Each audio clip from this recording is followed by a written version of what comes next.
use to get it out, but it's a nice way once it gets to the oxygenator. The bigger hassle is when it gets into the cone and it's just flying around in the cone. Right, Ken? You see, we don't ever have to deal with this. Just so you know what that is in there. Good.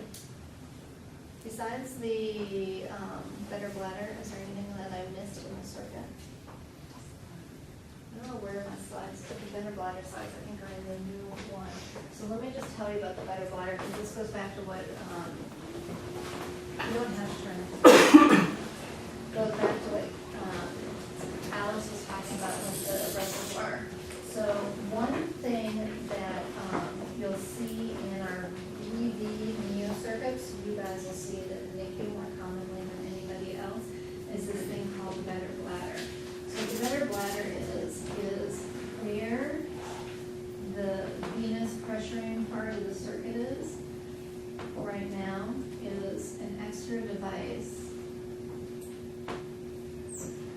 that looks like this, and then it is stop cock and blood is pulling this way. Stop cock above and below, and then the airport's here, right? And then a piece of tubing coming off the stop cock here. So what the better bladder is that you have a blood column that moves through the center of this whole thing. So this is all blood that's going through. This tubing on either end is just like the tubing within the circuit. This tubing that you cannot see is a more compliant tubing. And what's in this space right here is air. And so what the thought process behind the better bladder is that as you have your column of blood going through, if you're having changes within the pressure of this, that you have this very compliant wall of the better bladder around it to try and absorb some of the pressure differences that you're seeing, especially as you're having volume changes within your patient. So for us, when we have roller pump, instead of having a reservoir in line, we have the better bladder in line to absorb some of the changes in negative pressure that could happen as you're drawing negative pressure on a patient that's becoming hypovolemic. The reason why we still have it in our centrifugal VV circuit is that one of the double lumen cannulas that we use tends to collapse relatively easily. And so some people feel as if that happens more with the centrifugal circuit.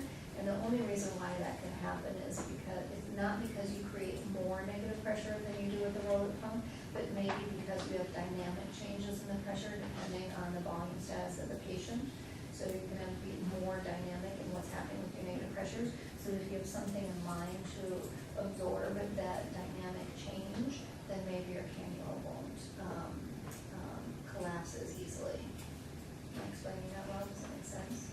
The problem with the better bladder is that, so if this is air, so when the better bladder is in line, this is where we transduce our venous pressure. So what you're actually doing is indirectly transducing the venous pressure because you're transducing what the pressure is of this airspace. And then the question is how much air is in there. So the ECMO specialists go through and insert air in here, and you can see this through it, and so they insert it until there's one dimple roughly in it, so you can see that it's pretty indirect science of how much air to put in there, because you want to have some dimple in the wall of this, right, so it can expand and contract, and you don't want it to be too dimpled because then it won't have too much further to contract. So it becomes very non-specific. So we've taken it out, and because this is very soft and compliant, and it has the capacity to expand in here, you can have not only a change in diameter within the better bladder, but you're also having a change in compliance and what happens in those situations. You get a lot of thrombus that forms in there. So our better bladders clot a lot. And so we took the better bladders out of the VA system, and hopefully we're on our way to taking them out of our VA system as well.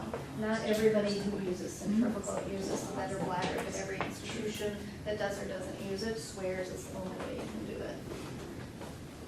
Okay, that's everything on the circuit. Questions?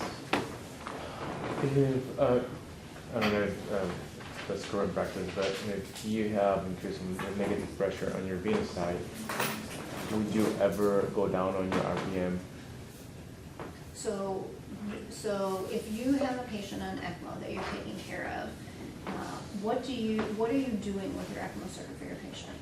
If they're on VA, you're oxygenating them and you're providing cardiac output. So what are you gonna use to titrate your flows? Your MAP and your patient's oxygenation.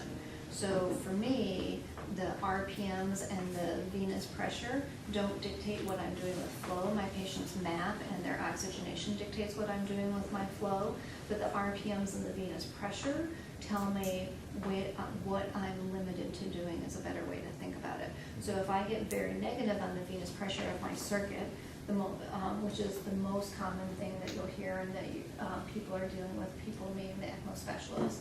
And it's usually because our patients are hypovolemic, either because when you first go on circuit and you expose them to this big ECMO circuit, they're already sick unto themselves, so they probably had capillary leak. And now you expose them to a big inflammatory response, and so then they develop capillary leak. And so you go on, and within a short period of time, your venous pressure has become negative, and they just need more volume to the circuit. Or 3 days later, they're over their capillary leak, they're big as a house, and so then you're trying to diurese them, and then they have intravascular hypovolemia because you're diuresing them. And so then you're playing the balance between how much you can pull out of their vascular space and how much you need to keep in the vascular space in order to maintain the flows of the circuit to provide the MAP and or the oxygenation for your patient that you want to do. Does that answer your question? Yeah. What other questions?